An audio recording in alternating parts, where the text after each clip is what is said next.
Hello guys, welcome to my YouTube channel. My name is Harjeet Kaur.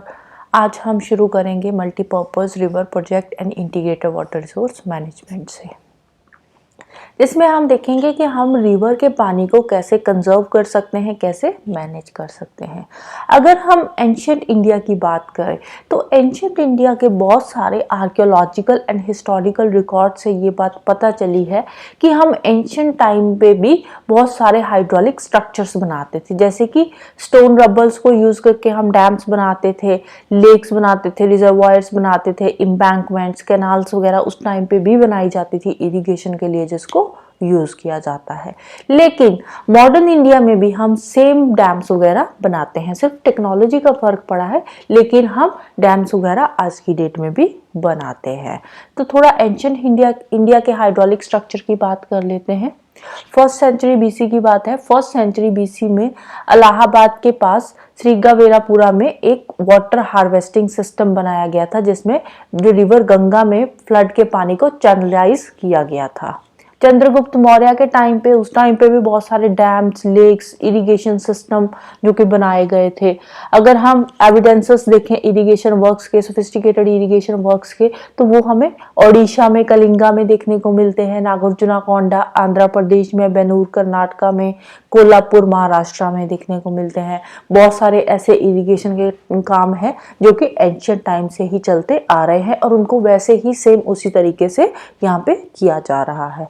11th century की बात करें तो उस टाइम पे भोपाल लेक, जो कि one of the largest artificial lake है उस टाइम की, वो बनाई गई थी 11th सेंचुरी में।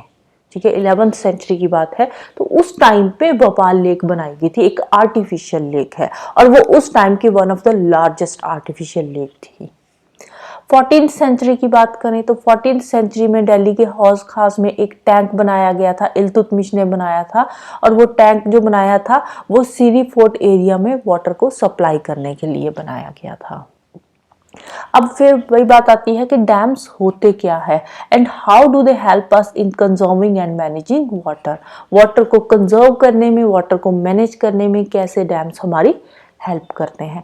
बेसिकली अगर हम सिंपल लैंग्वेज में बात करें तो डैम होता क्या है। डैम होता है, एक रिवर बह रही है तो रिवर के पानी को बीच में रोक देना, ठीक है, रोक के पीछे पानी को इकट्ठा कर लेना और उस पानी को अलग अलग काम के लिए यूज करना, तो ये होता है डैम। और ये जो डैम बनाया जाता है ना, इसमें बहुत सारे छोटे छोटे चैनल्स बनाए जाते हैं जिसके थ्रू थोड़ा बहुत पानी उसमें से बहता रहता है, आगे भी पानी जाता रहता है। रिवर का पूरा पानी जो है उसको हम वहाँ पे इकट्ठा नहीं करते, कुछ पानी को हम यहाँ पे इकट्ठा कर लेते हैं और उस पानी को फिर आगे हम अलग अलग काम के लिए यूज करते हैं, लाइक इरिगेशन के लिए हो गया, इलेक्ट्रिसिटी जनरेट करने के लिए भी हम उस पानी को यूज करते हैं। तो यहाँ पे डैम के बारे में पहले बता रखा है, इसके बारे में हम थोड़ा सा पढ़ लेते हैं। Dam is a barrier across flowing river water that obstructs, directs or retards the flow, often creating a reservoir, lake और impoundments। वही है, रिवर फ्लो कर रही है तो इसमें हमने कोई भी बैरियर लगा दिया, ठीक है, एक डैम बना दिया। डैम क्या कर रहा है, रिवर के पानी को रोक रहा है, ठीक है, तो उसके पीछे क्या बन जाएगा, उसके पीछे एक पूरा का पूरा रिजर्वायर बन जाएगा, एक लेक बन जाएगी जिसमें पानी इकट्ठा हो जाएगा। तो ये जो डैम होता है, डैम में होता क्या है, डैम में साथ में एक स्पिलवेज भी बनाए जाते हैं। ऐसे ये जो डैम बनाया है ना, इसके बीच में स्पिलवेज बनाए जाएंगे जिसके थ्रू थोड़ा बहुत पानी जो है वो आगे बहता रहता है रिवर में, कुछ पानी को हम यहाँ पे पीछे इकट्ठा कर लेते हैं। फिर डैम्स की आगे क्लासिफिकेशन होती है, उसके स्ट्रक्चर के अकॉर्डिंग, उसके पर्पस के अकॉर्डिंग, उसकी हाइट के अकॉर्डिंग। अगर स्ट्रक्चर के अकॉर्डिंग देखें, मटेरियल यूज्ड के अकॉर्डिंग देखें, तो जो डैम होते हैं, टिम्बर डैम्स हो गए, एम्बैंकमेंट डैम्स हो गए, मैसनरी डैम्स हो गए, और उसके अलावा उनके फिर आगे कुछ सब टाइप्स होते हैं। हाइट के अकॉर्डिंग देखें तो लार्ज डैम्स होते हैं, मेजर डैम्स हो गए, लो डैम्स हो गए, मीडियम हाइट डैम्स हो गए, हाई डैम्स हो गए। तो हाइट के अकॉर्डिंग डैम्स की आगे क्लासिफिकेशन करी गई है। तो ये जो यहाँ पे पिक्चर दे रखी है हीराकुंड डैम की, तो ये भी वही है, ये रिवर फ्लो कर रही है और रिवर के बीचों बीच ये डैम बनाया गया है। पूरा का पूरा यहाँ पे एक डैम बना दिया और डैम के बीच में से ये थोड़े थोड़े स्पिलवेज बह रहे हैं, जिसमें से ये स्पिलवेज जो बनाए हुए हैं ना, इसमें से ये पानी निकलता रहता है और ये डैम के पीछे पानी इकट्ठा हो जाता है, एक बहुत बड़ा रिजर्वॉयर बनाया जाता है, एक बहुत बड़ी लेक बनाई जाती है और इस पानी को फिर कैनाल्स के थ्रू, अलग अलग चैनल्स के थ्रू इरिगेशन के लिए भी यूज किया जाता है और इस पानी को इलेक्ट्रिसिटी जनरेट करने के लिए भी यूज किया जाता है। जब हम ये पानी इकट्ठा करके इसको हाइट से नीचे गिराते हैं तो होता क्या है, पानी की जो पोटेंशियल एनर्जी होती है वो काइनेटिक एनर्जी में चेंज हो जाती है और अल्टीमेटली फिर नीचे बड़े बड़े जनरेटर्स लगे होते हैं, वो जब पानी को घुमाते हैं तो पानी से फिर आगे इलेक्ट्रिसिटी जनरेट होती है। तो अब हम थोड़ी सी थ्योरी पढ़ लेते हैं। Dams were traditionally built to impound rivers and rain water that could be used later to irrigate agricultural fields. अब पहले के ज़माने में क्या होता था, पहले जो डैम बनाए जाते थे इरिगेशन पर्पस के लिए उनको यूज़ किया जाता था, एग्रीकल्चरल फील्ड्स में इरिगेशन के लिए यूज़ किया जाता था। लेकिन आज की डेट में जो डैम्स बनाए जाते हैं ना, उनको इरिगेशन के लिए तो यूज़ किया ही जाता है, लेकिन साथ साथ इलेक्ट्रिसिटी जनरेट करने के लिए भी यूज़ किया जाता है। इलेक्ट्रिसिटी जनरेट करते हैं और डोमेस्टिक सप्लाई में भी उस पानी को यूज़ किया जाता है, इंडस्ट्रियल यूज़ किया जाता है, इंडस्ट्रीज में जो पानी की ज़रूरत होती है, इंडस्ट्री में सबसे ज़्यादा ज़रूरत होती है पानी की, तो इंडस्ट्रीज में उस पानी को यूज़ किया जाता है। इससे फ्लड्स कंट्रोल होते हैं, रिक्रिएशन का काम होता है, इनलैंड नेविगेशन, फिश ब्रीडिंग। अब जो बड़ी सारी पीछे लेक बन जाती है तो उस लेक में फिश ब्रीडिंग का काम भी होता है। तो आज की डेट में जो डैम है ना, उसका एक काम नहीं होता, उसके बहुत सारे काम होते हैं, क्योंकि पहले जो डैम बनाए जाते थे उनको इरिगेशन के लिए यूज किया जाता था, लेकिन आज की डेट में जो डैम बनाए जाते हैं उनके बहुत सारे काम होते हैं। इसीलिए जो डैम है उनको मल्टीपर्पज प्रोजेक्ट भी बोला जाता है, क्योंकि डैम जो होता है उसके बहुत सारे काम होते हैं, मल्टीपर्पज के लिए उसको यूज किया जाता है, इसीलिए उनका नाम रखा गया multipurpose project. For example, Sutlej Beas river basin पे जो भाखड़ा नंगल प्रोजेक्ट बना हुआ है, तो उसको किसके लिए यूज किया जाता है, उसको हाइडल पावर प्रोडक्शन के लिए भी यूज किया जाता है और इरिगेशन के लिए भी यूज किया जाता है। सिमिलरली हीराकुंड प्रोजेक्ट की बात करें जो महानदी बेसिन पे बनाया गया है, तो हीराकुंड प्रोजेक्ट को भी किस लिए यूज किया जाता है, फ्लड्स को कंट्रोल करने के लिए यूज किया जाता है, वाटर को कंजर्व करने के लिए यूज किया जाता है और इरिगेशन के लिए यूज तो किया ही जाता है। तो महानदी में फ्लड्स को रोकने के लिए, फ्लड्स को कंट्रोल करने के लिए वहां पे हीराकुंड डैम बनाया गया और उसका जो पानी इकट्ठा होता है और उस पानी को अलग अलग काम के लिए यूज किया जाता है और कंजर्व भी किया जाता है। अब ये जो मल्टीपर्पज प्रोजेक्ट्स है ये इंडिया में इंडिपेंडेंस के बाद लॉन्च हुए थे। उसके बाद मतलब पहले भी थे मल्टीपर्पज प्रोजेक्ट्स, लेकिन पहले इतने ज़्यादा डेवलप नहीं हुए थे। तो इंडिपेंडेंस के बाद हमने इसको डेवलप करना शुरू किया, एक प्रॉपर इंटीग्रेटेड अप्रोच के साथ इनकी जो डेवलपमेंट का काम है वो शुरू हुआ और इसके साथ साथ नेशन की डेवलपमेंट हुई, प्रोग्रेस हुई और बहुत सारा जो कॉलोनियल पास्ट के टाइम पे उन्होंने हमारे इंडिया को एक तरह से हैंडीकैप सा कर दिया था, हमारे रिसोर्सेज को वो सारे खा गए थे, तो उससे हमें बचने के लिए इनसे हेल्प मिली थी। इसीलिए जो जवाहरलाल नेहरू जी है उन्होंने इन डैम्स को बोला था टेम्पल्स ऑफ मॉडर्न इंडिया, क्योंकि मॉडर्न इंडिया के लिए ये एक टेम्पल की तरह थे, क्योंकि इन्होंने हमारी बहुत हेल्प करी है इंडिपेंडेंस के बाद। स्पेशली इंडिपेंडेंस के बाद हमारी जो इकोनॉमी है उसकी डेवलपमेंट में डैम्स ने बहुत सारी हेल्प करी है, इसीलिए इनको टेम्पल्स ऑफ मॉडर्न इंडिया भी बोला जाता है। अब ये जो डैम्स है इससे क्या क्या काम हुए, इससे इंटीग्रेटेड डेवलपमेंट हुआ, एग्रीकल्चर का, विलेज इकोनॉमी हमारी जो है थोड़ी बूस्ट अप हुई, रैपिड इंडस्ट्रियलाइजेशन में हेल्प मिली और साथ ही साथ अर्बन इकोनॉमी की भी ग्रोथ हुई है इसके साथ। फिर नीचे एक पोएम दे रखी है, दामोदर वैली रीजन से रिलेटेड है, वहाँ की पोएम है। तो वहाँ पे जो लोगों को दामोदर रिवर में फ्लड्स आने की वजह से ट्रबल्स फेस करनी पड़ रही थी, तो उससे रिलेटेड ये पोएम यहाँ पे दे रखी है। तो ये जो दामोदर रिवर है इसको रिवर ऑफ सॉरो भी बोला जाता है, क्योंकि जब बारिशें होती थी तो दामोदर रिवर जो थी इसमें फ्लड्स आ जाते थे और आसपास के एरियाज में पूरे के पूरे जान माल का नुकसान होता था, इसीलिए दामोदर रिवर को रिवर ऑफ सॉरो भी बोला जाता था। लेकिन रिसेंट ईयर्स में ये जो मल्टीपर्पज प्रोजेक्ट्स है ना, अगर हम आजकल की बात करें तो रिसेंट की तो रिसेंटली ये जो मल्टीपर्पज़ प्रोजेक्ट है, इनके एडवांटेज तो है ही है, एडवांटेज के साथ साथ इनके बहुत सारे डिसएडवांटेजेस भी है।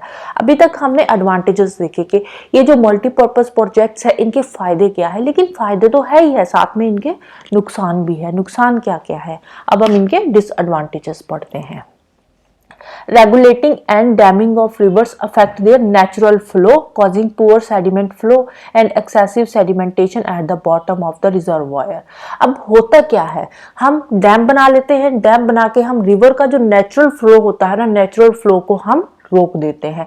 जब रिवर के नेचुरल फ्लो को रोकेंगे तो रिवर क्या होती है, हमने जब रिवर्स वाला चैप्टर पढ़ा था तो उसमें हमने पढ़ा था कि रिवर जब फ्लो हो करती हुई आती है तो अपने साथ बहुत सारे सेडिमेंटेशन, सिल्ट वगैरह लेकर आती है। लेकिन अगर आप अब ये रिवर फ्लो कर रही है तो इसके रास्ते में अगर आप यहाँ पे कोई डैम बना दोगे, कोई रुकावट पैदा कर दोगे, तो ये रिवर क्या करेगी, इस अपने साथ जो सेडिमेंट्स लेकर आई है तो उन सेडिमेंट्स को वो यहीं पे डिपॉजिट कर देगी। तो आगे जो चैनल्स में इतना फ्लो नहीं होता, आगे सेडिमेंट्स वो अपने साथ नहीं लेकर जाती, यहीं पे सेडिमेंटेशन हो जाती है, सेडिमेंट्स यहीं पे सारे इकट्ठे होते रहते हैं। जो रिजर्वायर हमने यहाँ पे बनाया है, रिजर्वायर के बॉटम पे सारे के सारे सेडिमेंटेशन इकट्ठे होते रहते हैं, सेडिमेंट्स इकट्ठे होते रहते हैं। उससे क्या होता है, उससे जो रिवर बेड है ना वो रॉकी बन जाता है और जो एक्वाटिक लाइफ है उसको भी अफेक्ट करती है ये कहीं ना कहीं। अब डैम क्या करता है, अब डैम बना हुआ है, डैम रिवर को फ्रेगमेंट कर देता है। फ्रेगमेंट कैसे करता है, अब डैम बना दिया, डैम बना के जो पीछे पानी इकट्ठा किया हुआ है हमने, तो उस पानी को हम चैनलाइज कर देते हैं, बहुत सारी कैनाल्स उसमें से निकाल देते हैं जो खेतों तक पानी लेकर जाती है या घरों तक पानी पहुंचाती है, किसी इंडस्ट्री तक पानी पहुंचाती है। तो उससे क्या है, रिवर की फ्रेगमेंटेशन हो जाती है, तो उससे जो एक्वाटिक फौना की माइग्रेशन है वो रुक जाती है, स्पेशली स्पॉनिंग के लिए। क्योंकि ये जो एक्वाटिक फौना होता है ना, एक्वाटिक एनिमल्स होते हैं, इनका एक फिक्स टाइम होता है स्पॉनिंग का, कि एक पर्टिकुलर सीजन में, एक पर्टिकुलर टाइम पे, एक पर्टिकुलर जगह पे ही ये स्पॉनिंग का काम करते हैं, वहीं पे ये अपने एग्स वगैरह ले करते हैं, यंग वंस को बर्थ देते हैं। लेकिन जब हम रिवर के फ्लो को, नेचुरल फ्लो को रोक देते हैं तो उससे जो इनका स्पॉनिंग है ना, स्पॉनिंग पीरियड जो है वो पूरा का पूरा डिस्टर्ब होता है। तो इससे जो एक्वाटिक फौना है, एक्वाटिक लाइफ है, वो भी हम डिस्टर्ब कर रहे हैं डैम्स बनाकर। अब ये जो हम रिजर्वर्स बना रहे हैं, इससे क्या होता है, इससे जो फ्लड प्लेन्स है वो भी सबमर्ज हो जाते हैं। मतलब कि जो रिजर्वर्स हम बनाते हैं इससे क्या होता है, इससे पानी रुक जाता है, पानी रुककर अब रिवर का फ्लो आगे इतना नहीं रहता, सेडिमेंटेशन सारी पीछे ही हो जाती है, सारी जो भी सिल्ट वगैरह रिवर अपने साथ लेकर आई है वो पीछे जमा कर देती है, आगे रिवर का फ्लो तो कम हो गया। तो पीछे जहाँ पे ये रिजर्वर बनेगा, ठीक है, यहाँ पे ये जो रिजर्वर बनेगा तो ये बहुत सारा एरिया होगा, तो इस एरिया में जो वेजिटेशन वगैरह होएगी, लोकल जो वेजिटेशन है, सॉइल है, तो वो भी कहीं ना कहीं अफेक्ट होएगी। क्योंकि ये जो लोकल वेजिटेशन है, कुछ जो बड़े पेड़ होंगे वो हम रिजर्वर बनाने के लिए काट देंगे, जो छोटी मोटी वेजिटेशन होएगी, ग्रास वगैरह, हर्ब्स, श्रब्स, वो इस पानी के अंदर सबमर्ज होकर बिल्कुल ही वेजिटेशन वहां की खत्म हो जाएगी और सॉइल की भी यहाँ पे डिकम्पोजिशन होनी शुरू हो जाती है over the period of time. क्योंकि अब यहाँ पे पानी इकट्ठा हो रहा है, बहुत सारी सेडिमेंटेशन हो रही है, तो एक्सेसिव सेडिमेंटेशन से सॉइल डिग्रेडेशन भी यहाँ पे होनी शुरू हो जाती है। अब फिर इन्वायरमेंटल कि हम इन्वायरमेंट की बात करें तो अब ये जो मल्टीपर्पज़ प्रोजेक्ट्स बनाए जा रहे हैं ना, हम बड़े बड़े डैम्स बना रहे हैं, इसको लेकर बहुत सारे इन्वायरमेंटल मूवमेंट्स भी शुरू करे गए हैं इनके अगेंस्ट, इनको रोकने के लिए। जैसे कि नर्मदा बचाओ आंदोलन हो गया, तहरी डैम आंदोलन हो गया। तहरी डैम कहाँ पर है, ये उत्तराखंड में पड़ता है। तो अब ये जो आंदोलन शुरू करे गए हैं, ये क्यों शुरू करे गए हैं? अब इसका मेन कारण क्या है, large scale displacement of local communities. अब होता क्या है, जहाँ पे डैम बनाना होता है, रिजर्वायर बनाना होता है, वहां पे बहुत सारी जगह चाहिए होती है। अब वो जगह कहाँ पे आएगी, वहां पे कोई ना कोई लोकल कम्युनिटी तो रहती होगी ना, क्योंकि ज्यादातर जो लोग रहते हैं कहाँ पे रहते हैं, रिवर के पास रहते हैं, जहाँ पे पानी का कोई सोर्स होता है। तो वो रिवर के आसपास जो लोग रह रहे होते हैं ना, लोकल कम्युनिटी जो वहां पे रहती है, उनको वहां पे डिस्प्लेस करना पड़ता है वहां पे डैम बनाने के लिए। तो हम उससे क्या होता है, लार्ज स्केल डिस्प्लेसमेंट होती है लोकल कम्युनिटी की। अब ये जो लोकल लोग होते हैं वहां पे रहते हैं, उनकी थोड़ी बहुत जमीनें होती है, थोड़ा बहुत उनका लाइवलीहुड वहां पे जुड़ा होता है, जो लोकल वहां पे रिसोर्सेज है उन पे वो डिपेंड करते हैं, तो उनको वहां से उखाड़ फेंका जाता है। उनको बोला जाता है कि आप अपने देश के लिए ये सब कर रहे हो, ठीक है, यहाँ पे इनको बोला जाता है कि आप अपने देश के लिए ये सब कर रहे हो, तो उनको वहां से, अब वो लोग भी सोचते हैं कि ठीक है, अगर हमारे यहाँ से जाने से देश का कुछ अच्छा होता है तो हम ये जगह छोड़कर चले जाते हैं, तो सरकार उनको वहां से निकाल देती है, लेकिन बाद में उनके लिए कुछ नहीं किया जाता। एक बार उनके साथ बहुत बड़े बड़े वादे किए जाते हैं कि आपको इनका बहुत सारा बेनिफिट होगा, ये मिलेगा वो मिलेगा, लेकिन एक्चुअल में उसका बेनिफिट किसको होता है? उसका बेनिफिट होता है बड़े बड़े जो लैंड ओनर्स होते हैं, लार्ज फार्मर्स हो गए, इंडस्ट्रियलिस्ट हो गए, कुछ अर्बन सेंटर्स हो गए। इसका फायदा बड़े बड़े लोगों को होता है। वो जो गरीब लोग अपनी जगह, थोड़ी बहुत जो जगह थी वो छोड़कर जाते हैं, उनको उसका कोई भी फायदा नहीं होता। फिर आगे बात करते हैं नर्मदा बचाओ आंदोलन की, जिसको सेव नर्मदा मूवमेंट भी बोला जाता है। ये एक नॉन गवर्नमेंटल ऑर्गेनाइजेशन है, एनजीओ है। इसमें बहुत सारे ट्राइबल लोग, farmers, environmentalist, human right activist है, जो कि सरदार सरोवर डैम के अगेंस्ट ये आंदोलन कर रहे हैं। अब ये जो सरदार सरोवर डैम है, ये नर्मदा रिवर पे ही बना हुआ है। ये जो नर्मदा बचाओ आंदोलन है, ये सरदार सरोवर डैम के अगेंस्ट ही किया गया है। तो ये जो सरदार सरोवर डैम है, ये गुजरात में बना है, लेकिन इन्होंने मूवमेंट्स बहुत सारे करे, बहुत सारे गवर्नमेंट के अगेंस्ट गए ये, लेकिन फिर भी गुजरात में ये जो सरदार सरोवर डैम था, ये फाइनली बन गया था। तो ओरिजिनली ये जो इसका मेन फोकस क्या था नर्मदा बचाओ आंदोलन का? ओरिजिनली इसका मेन फोकस था इन्वायरमेंटल इश्यूज को देखना, क्योंकि इनका क्या कहना था कि वहाँ पे जो लोकल वेजिटेशन है ना, वो पानी के अंदर, डैम का जो पानी है आप इकट्ठा कर रहे हो, उस पे उसके अंदर सबमर्ज हो रही है जो वहाँ की नेचुरल वेजिटेशन है। लेकिन धीरे धीरे इन्होंने देखा कि वहाँ के जो गरीब लोग हैं ना, स्पेशली जो आउटस्टीज है, डिस्प्लेस्ड लोग हैं, ठीक है, तो वहाँ पे जो लोग हैं उनको ये वहां से निकाल रहे हैं कि आप अपनी जगह छोड़कर किसी और जगह शिफ्ट हो जाओ। और उसके बदले में पहले सरकार उनके साथ ये वादे करती है कि हम आपको घर बना के देंगे, ये देंगे वो देंगे, लेकिन उनको बाद में कोई भी रिहेबिलिटेशन फैसिलिटीज सरकार के द्वारा दी नहीं जाती।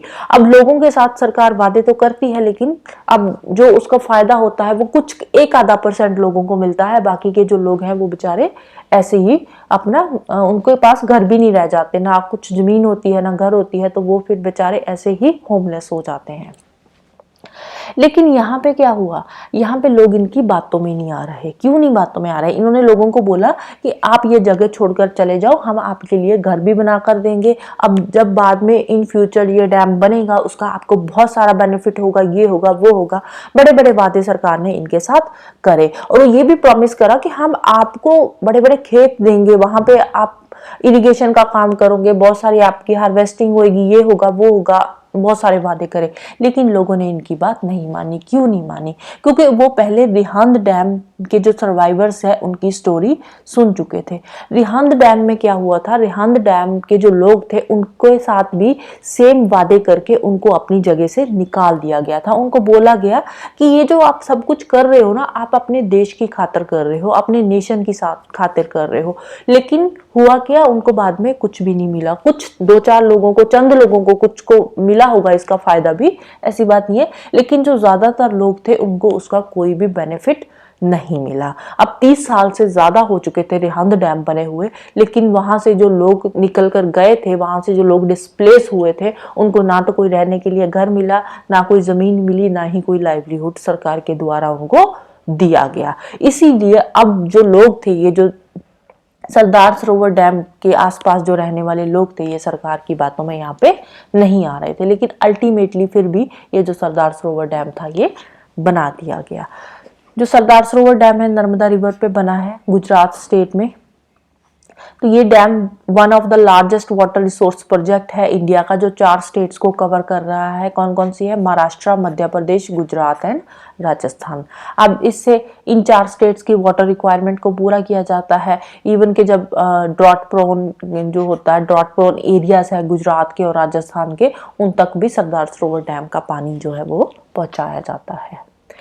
अब इरिगेशन की बात करें तो इससे क्या होता है, अब जो डैम्स तो बना देते हैं, डैम्स बना के कैनाल्स के थ्रू खेतों तक इन्होंने पानी पहुंचा दिया डैम्स का। लेकिन इससे क्या है, इससे जो इरिगेशन का पैटर्न है ना, जो क्रॉपिंग पैटर्न है, वो बिल्कुल ही चेंज हो गया बहुत सारी जगह पे। कैसे चेंज हुआ? जो फार्मर्स थे, पहले फार्मर्स सिर्फ वही क्रॉप्स ग्रो करते थे जितना उनके पास पानी होता था। उस पानी के लिए जो क्रॉप जो अच्छी होती थी वो सिर्फ वही क्रॉप ग्रो करते थे। लेकिन अब क्या, अब इनके पास बहुत सारा पानी आ गया, तो उससे क्या करने लगे ये जो फार्मर थे, ये वाटर इंटेंसिव क्रॉप्स ग्रो करने लगे, कमर्शियल क्रॉप्स ग्रो करने लगे, क्योंकि इनको पता था अब हमारे पास पानी आएगा, कैनाल्स के थ्रू खुला पानी हमारे खेतों तक पहुंच रहा है। इसीलिए farmers water intensive crops grow करने लगे, कमर्शियल क्रॉप्स ग्रो करने लगे। अब लेकिन इसके बाद में बहुत सारे इकोलॉजिकल कॉन्सिक्वेंसेस देखने को मिले, लाइक सैलिनाइजेशन ऑफ सॉइल। सॉइल की सैलिनाइजेशन शुरू हो गई। कैसे शुरू हो गई? अब देखो, एक खेत है यहाँ पे, इस खेत को अब जितना पानी पहले मिलता था एकदम से उससे डबल ट्रिपल पानी मिलने लगा। ठीक है, यहाँ पे बहुत सारा पानी आने लगा। अब देखो, जैसे पैडी क्रॉप आप ग्रो कर रहे हो तो उसके लिए क्या चाहिए? स्टैंडिंग वाटर चाहिए। अब पूरा दिन यहाँ पे पानी खड़ा रहता है, तो उससे क्या है? सॉइल की सैलिनाइजेशन होती है, सॉइल की फर्टिलिटी कम हो जाती है, उसके जो न्यूट्रिएंट्स होते हैं वो सिप डाउन कर जाते हैं। तो इससे क्या है, कहीं ना कहीं जो सॉइल की फर्टिलिटी है वो कम हो रही है, सॉइल की सैलिनाइजेशन बढ़ रही है। At the same time social landscapes भी ट्रांसफॉर्म हो रहे हैं। कैसे सोशल लैंडस्केप ट्रांसफर हो रहे हैं? गरीब और अमीर के बीच का जो फर्क है वो बढ़ता जा रहा है। रिचर लैंड ऑनर्स और लैंडलेस पुअर्स के बीच में जो गैप है ना, वो कहीं ना कहीं बढ़ता जा रहा है। जो अमीर है वो अमीर होता जा रहा है, गरीब है वो गरीब होता जा रहा है। इसके अलावा डैम के साथ, अगर डैम की बात करें तो डैम्स की वजह से लोगों में लड़ाइयां हो रही है, विद इन द स्टेट आपस में लड़ाइयां हो रही है लोगों के बीच में, इंटर स्टेट डिस्प्यूट्स हो रहे हैं। इसके साथ साथ कंट्रीज के बीच में भी डैम के पानी को लेकर लड़ाइयां हो रही है, रिवर के पानी को लेकर लड़ाइयां हो रही है। तो यहाँ पे एग्जाम्पल दे रखी है गुजरात स्टेट की। गुजरात में जो साबरमती बेसिन के फार्मर्स है उन्होंने एजिटेशन शुरू कर दिया था, इवन के राइट्स भी हुए थे, क्योंकि जो ये पानी था ना, यहाँ पे ये जो डैम बनाया गया था, तो उस डैम के पानी को अर्बन एरियाज में ये वाटर सप्लाई के लिए यूज कर रहे थे। उसकी प्रायोरिटी क्या थी कि हमने सबसे पहले अर्बन एरिया को वाटर सप्लाई करनी है, उसके बाद जो पानी बच जाएगा वो आप यूज कर सकते हो, स्पेशली जो जब ड्रॉट्स आते थे, ड्रॉट के सीजन में। अब पहले सूखा पड़ा हुआ है, किसान बेचारे क्या करें, और उस सूखे के टाइम पे भी ये अर्बन एरियाज को पानी सप्लाई कर रहे हैं, किसानों को पानी नहीं दे रहे। तो यहाँ पे फिर फार्मर्स ने एजिटेशन करा, राइट्स करने शुरू कर दिए। इंटरस्टेट वाटर डिस्प्यूट्स हो रहे हैं कृष्णा रिवर को लेकर, बहुत सारे water disputes. Krishna river dispute तो अभी तक भी चल रहा है, महाराष्ट्र, कर्नाटक, आंध्रा की गवर्नमेंट के बीच में कृष्णा रिवर के पानी को लेकर अक्सर कर जो लड़ाइयां हैं वो न्यूज में रहती है। अगर हम कंट्रीज की बात करें तो जो ब्रह्मपुत्र रिवर है, जिसका नाम चाइना में सांगबो है, तो उस पर चाइना ने, अभी पीछे से बात चली थी कि चाइना उस पर डैम बनाने वाला है, तो उस चीज को लेकर इंडिया चाइना के बीच में लड़ाइयां शुरू हो रही थी कि अगर चाइना अब रिवर के अपर कोर्स में डैम बना देगा तो इंडिया तक उसका प्रॉपर पानी पहुंच ही नहीं पाएगा, तो फिर इंडिया क्या करेगा? इंडिया में तो पानी नहीं मिलेगा ना। जो नॉर्थ ईस्ट की स्टेट्स है जिनको ब्रह्मपुत्र का पानी मिल रहा है, तो उन तक तो फिर पानी नहीं मिलेगा ब्रह्मपुत्र का। तो इसीलिए अब डैम को लेकर अब बहुत सारे डिस्प्यूट्स हो रहे हैं, इंटरस्टेट डिस्प्यूट्स हो रहे हैं, कंट्रीज के बीच में डिस्प्यूट्स हो रहे हैं, विद इन द स्टेट भी डिस्प्यूट्स हो रहे हैं। नीचे कृष्णा गोदावरी डिस्प्यूट को लेकर कुछ बातें करी गई है। ये कर्नाटक, आंध्रा और महाराष्ट्र के गवर्नमेंट के बीच में ये डिस्प्यूट चल रहा है।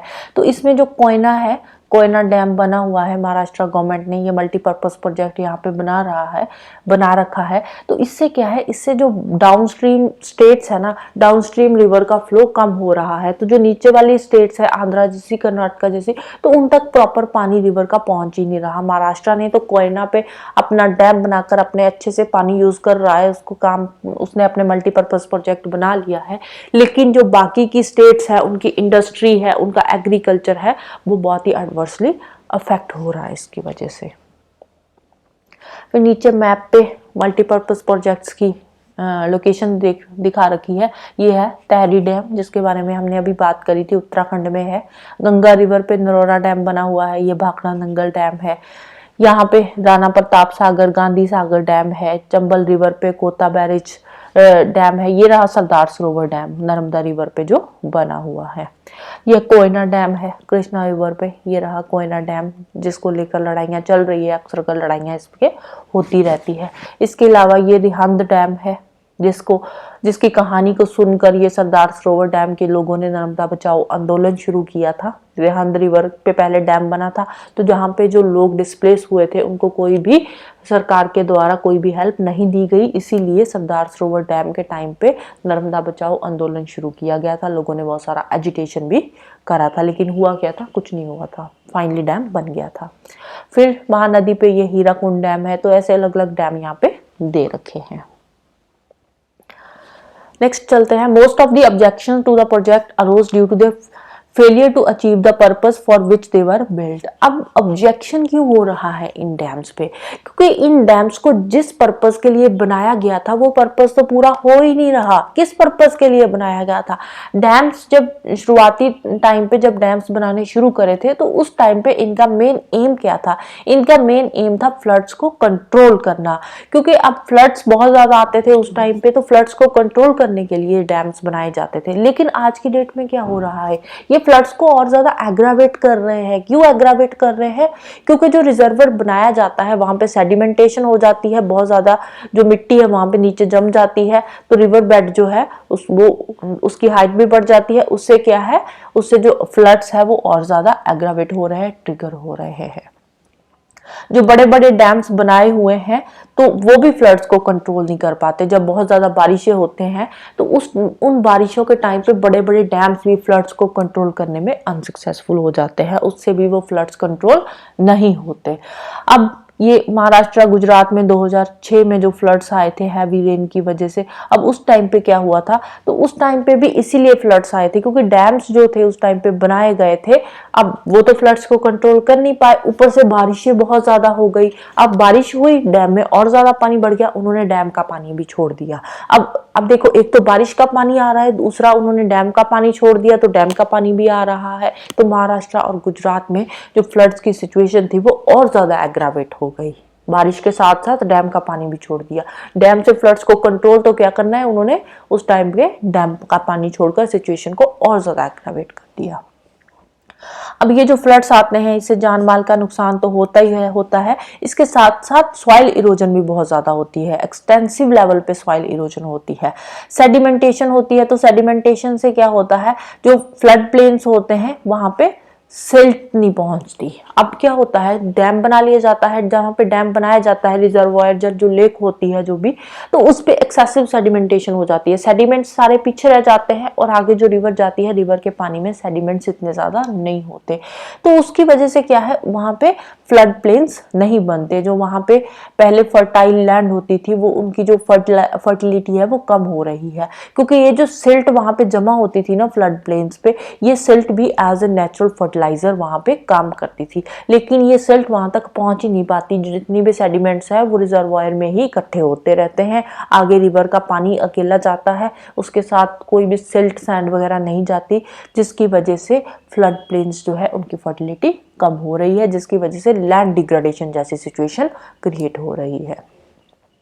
इसके अलावा जो मल्टीपर्पज प्रोजेक्ट है ये अर्थक्वेक्स को भी इंड्यूस करते हैं। बहुत सारी वाटर बॉर्न डिजीजेस होती है इनकी वजह से, पेस्ट एंड पोल्यूशन की वजह से जो एक्सेसिव वाटर का यूज हो रहा है। एक्सेसिव वाटर यूज करके यहाँ पे पानी को हम पोल्यूट कर रहे हैं, पेस्टिसाइड यूज कर रहे हैं, इंसेक्टिसाइड यूज कर रहे हैं, तो इससे हम पानी को भी पोल्यूट कर रहे हैं और साथ ही साथ बहुत सारी वाटर बॉर्न डिजीजेस भी हो रही है।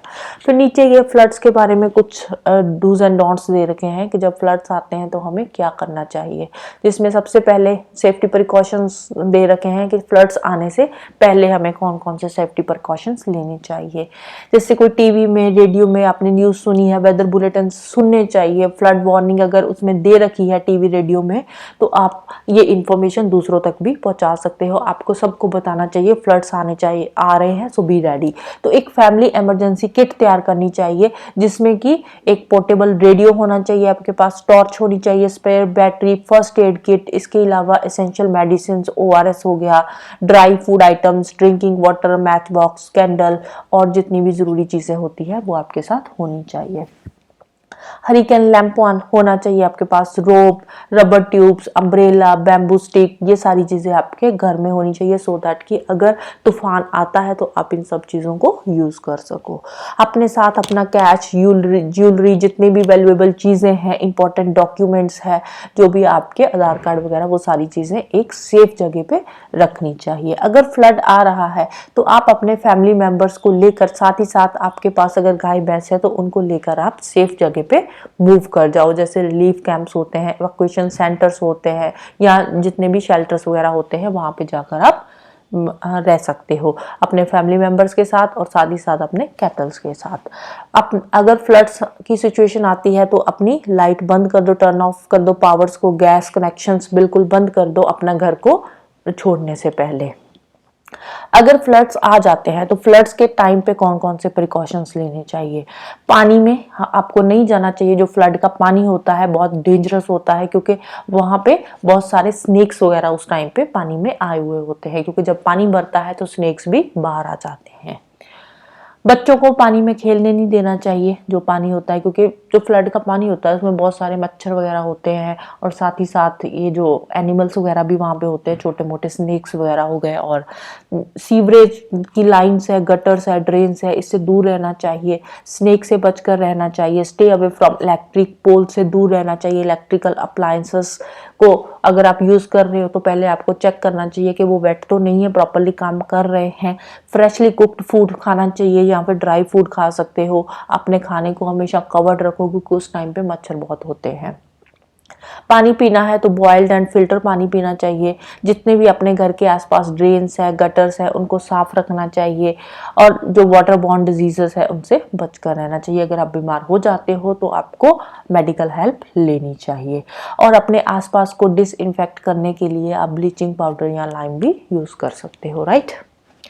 तो नेक्स्ट हम करेंगे रेन वाटर हार्वेस्टिंग। आज के लिए इतना ही। तो जाने से पहले वीडियो को लाइक कर देना, शेयर कर देना और चैनल को सब्सक्राइब कर लेना। Thank you, bye bye and have a nice day.